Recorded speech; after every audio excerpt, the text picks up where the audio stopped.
Houthis have officially entered the war between Iran, the US, and Israel.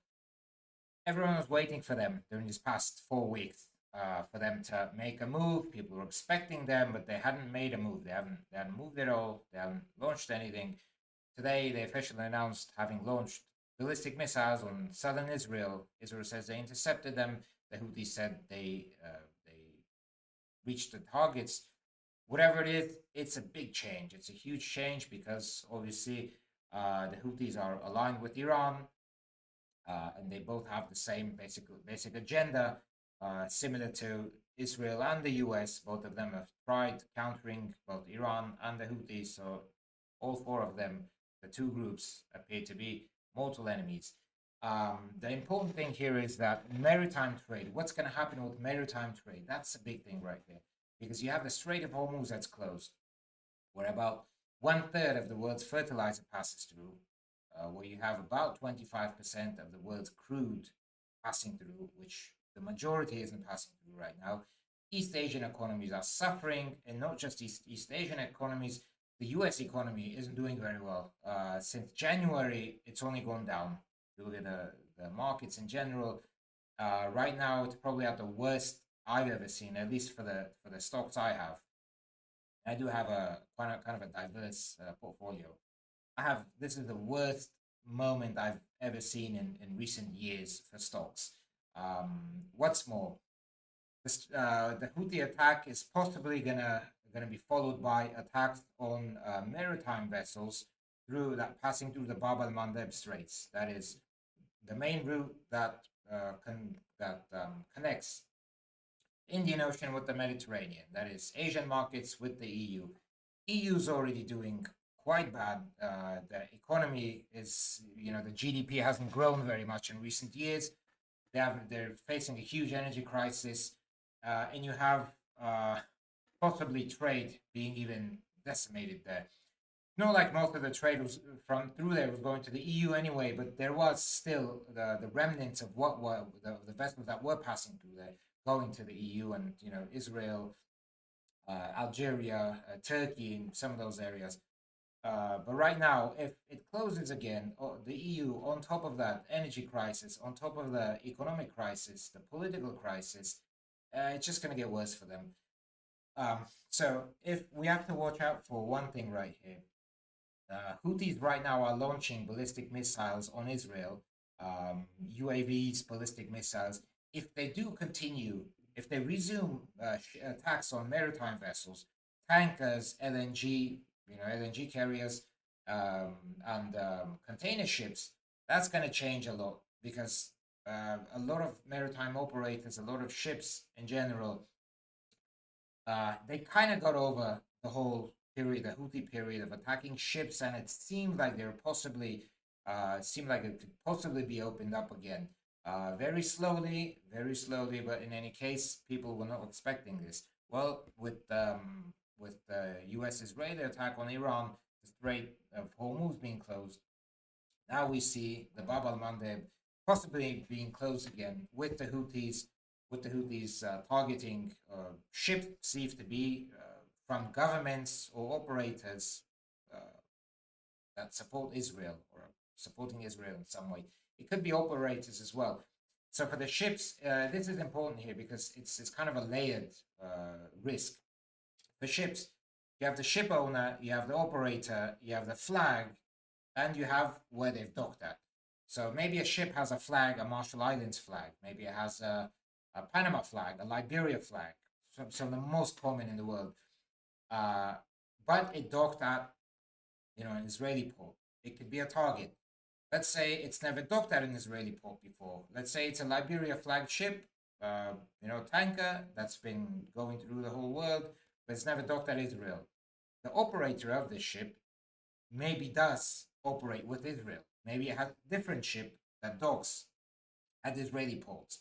And if that information is known to the Houthis, the operator right there is going to be targeted. Not the ship that docked at Israel, but the ship that was passing through the Bab al-Mandab Straits or near Houthi waters, Houthi controlled waters, that's never docked at any Israeli port. So it's really complex. You know, a ship can be targeted even though it's never been docked at, never served, it's never called at an Israeli port. Maybe the operator has some shares in an Israeli company. Maybe an Israeli company has some shares in that with that operator. It could be, you know, the owner may be Israeli, etc., etc. So it's very complex. In any case, many operators, many ship owners, they're not going to want they're not going to want to risk all of this. They're just going to avoid it. So we may see, and I actually believe it. We're going to see it again, a closure, at least a partial closure of the Bab al-Mandab Straits. Then you have a de facto closure of the Strait of Hormuz, not for everyone. I mean, for China, for India, for Russia, and few other countries that are not uh, uh, perceived as enemies, adversaries for Iran, for them it's going to be open. But for many other countries, it's going to be closed. It's going to switch around. Operators are going to have to ship. You know, owners are going to have to rebook their ships, reschedule their ships, change the operators. But that's not. It's going to take a long time. There's a major crisis right now going on because a lot of the ships that are docked on the two sides of the Strait of Hormuz that can't get through because they're going to be attacked, have men on board. They have seamen on board, basically, and they're running out of supplies food, water, or any other supplies. They can't always dock at the port facilities of neighboring countries, maybe the UAE, maybe Oman, because there isn't that much capacity for them. So they're really going through a huge crisis right now. It seems like Iran is able to continue, you know, maintain its resistance, while the U.S. and Israel, um, you know, they continue targeting, but it does not seem that, you know, they calculated correctly. They calculated thoroughly the consequences of all of this, because there has not been a regime change in Iran. There hasn't been major destruction, widespread destruction in Iran, in the sense that it can cause a regime change or debilitate their capabilities to attack neighboring countries that are supporting the U.S., where they have U.S. bases, or Israel. So really, it's you know, if it's, for lack of a better word, it may be a stalemate at this time.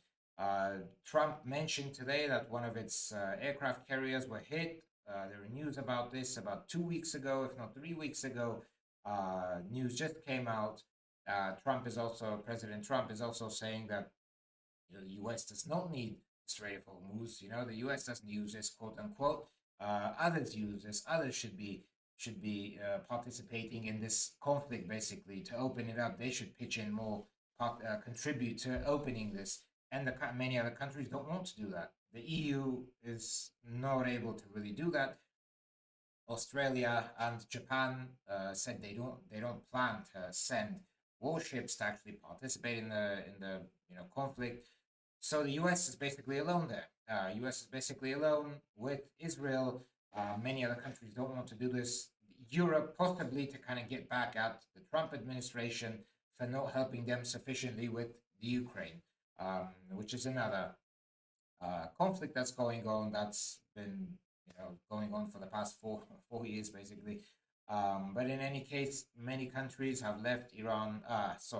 Many countries have left the U.S. and Israel to do their own thing. As for Turkey, Turkey's kept its neutrality, if you can say. It does not appear to have aided the U.S. in attacking Iran. President Tayyip Erdogan seems like he really wants to stay out of the conflict, at least for now. But it's, I'm sure he's waiting for a moment that, if Iran does fragment, in the case that Iran does fragment as a result of upheaval, internal civil unrest, Turkey, I don't doubt that Turkey would immediately intervene to take advantage of the situation and create a buffer zone, like it did in Syria, like it did in northern Cyprus, like its interventions in Iraq as well. I don't doubt it's going to intervene in Iran. So Turkey's neutrality right now is only temporary. It's only dependent on the actual situation in Iran. Basically, this things to watch out for. Maritime trade is going to be significantly affected if the Houthis resume targeting ships as well, vessels. In addition to already the Strait of Hormuz significantly closed. Many seafarers, seamen, basically ships around the world are going to be affected by this as well. Insurance is going to be affected. Economies around the world are going to be affected. So yeah, basically this. Let's continue. We're going to continue monitoring the situation and see how it plays out.